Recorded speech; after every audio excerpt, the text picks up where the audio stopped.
It's the Aseret Yemei Teshuvah, the 10 days of repentance, which means it's time to do some technology teshuvah.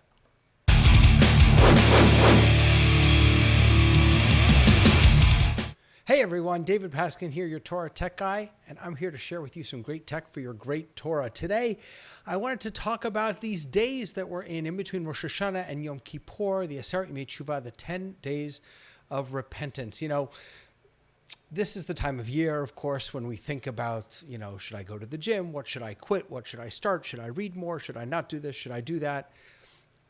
One of the things that I've learned over the past 2 years is about RFI, room for improvement. That when you're doing a show, a big production, that you'll oftentimes have, or you should oftentimes have, one person whose designated job is to be an RFI documenter, a room for improvement documenter, someone who can look at the show that you're producing, the class, the stream, the Zoom, the whatever it is, whatever you're putting out, and lead a discussion, lead a thoughtful reflection on what can we do better? What can be better about this? And it's important to have someone who can step back and really take a bigger look at the bigger picture. So it's not just about the liturgy. It's not just about the music. It's not just about the, how clean my talit was. It's not just about the framing of the cameras or just about the audio quality, but it's about all of those things. It's so important for us to remember that when we're sharing Torah or anything in digital space, that the totality of the experience that we offer matters. It matters that we look as good as we can. It matters that we have a clear picture, that we have good audio, crisp audio that people can hear.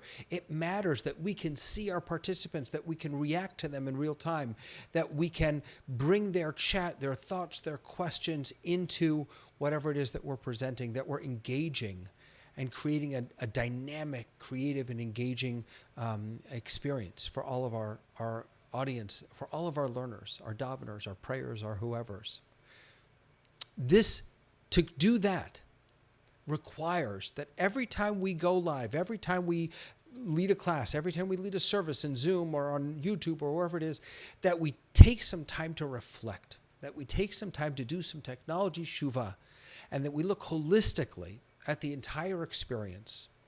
Are the tools that we've chosen getting the job done? Are the tools that we've chosen helping us do our job, which is not the job of technology. It's the job of inspiration and education and all of that. Are the tools allowing us to do our job? Do we have the support that we need in order to put out the best production, the best experience for our congregants, for our students? Are we providing a production that isn't focused on the value of the production, but is consistently offering high value production quality? That matters. We have been lulled, thanks to Zoom, which is an amazing platform. I use it every single day. We have been lulled into a state of it's okay, mediocrity is okay. That it's okay if you're using a virtual background and I can't really see you. It's okay if I can't hear you very clearly. It's okay, it's okay, it's okay. I'm here to tell you it doesn't have to be okay. That we can do better. That if we take the time to do some teshuvah about our technology, and when I say technology, I don't mean the gizmos and gadgets. I mean the idea of future-proofing Judaism, using technology as a sort of symbolic of all that can be in how we teach Torah, how we share Jewish living and Jewish learning. If we take the time to have a meaningful RFI, someone or ourselves or whoever it is, to reflect on where is there room for improvement? What is the teshuvah that we need to do on the experience that we're offering so that it can be even more inspiring, so it can be even more educational, so that it can be even more engaging? I always bristled when I was the rabbi of a congregation. I always bristled at how much hype we gave to the high holy days, Rosh Hashanah, Yom Kippur. Yom Kippur, I get. It's the Shabbat Shabbaton, right? It's the Shabbat of all the Shabbats. That's the big one. Rosh Hashanah, it's not such a big deal. If you look at the Jewish calendar, it's not such a big deal, right? And I always bristled at how much energy we gave to it.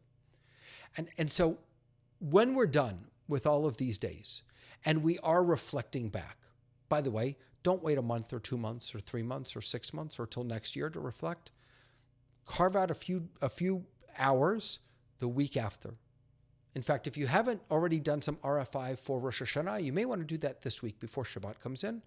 If you have, next week, make sure you carve out some time, maybe on Friday before Shabbat, to do some RFI, some room for improvement on Yom Kippur, and then take all that you learned and let's not leave it for the high holy days. Let's make sure that the experiences that we're offering are consistently good.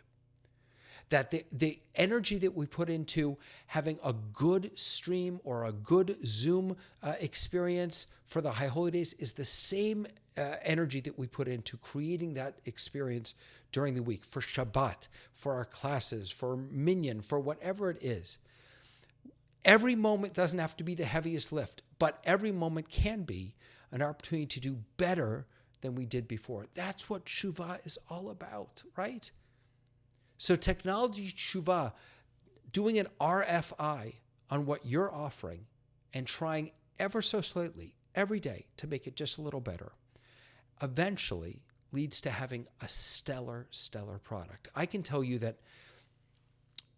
when I started doing this, I mean, I've been live streaming and posting videos on YouTube for almost a decade now. But when I started doing it seriously like this, I was doing it seriously before. When I started doing it seriously around technology and how to use technology, my videos looked awful. They looked awful. And by the way, in 3 years, when I look back at these videos, I'll be embarrassed by these videos. Because in every moment, I'm always looking for, how can I make it better? How can I be more engaging? How can I stay connected with my audience? How can I teach more Torah? That's the game. It's all about that right there. And so give yourself some time. After you've rested, give yourself some time. Make the time to do an RFI, to do some technology Teshuvah, to see how you can up your game. If you're looking for help in upping your game, in doing an RFI, let me know. I would love to watch some of your services, snippets from your services or classes, and then share some feedback with you. You can head right on over to my website, TorahTechEye.com. You can reach me through there, go to the help page or the contact page. I would love to sit down with you and talk about how you can make your experiences even more profoundly beautiful than I know that they already are. So I want to wish all of you a Shana Tova U'Metuka, a sweet and happy New Year, Gamar Tov. You should finish the year well and take off into next year with lots of ideas of how you can find room for improvement in sharing your Torah. Have a wonderful rest of the day, everyone. Shana Tova. Bye-bye.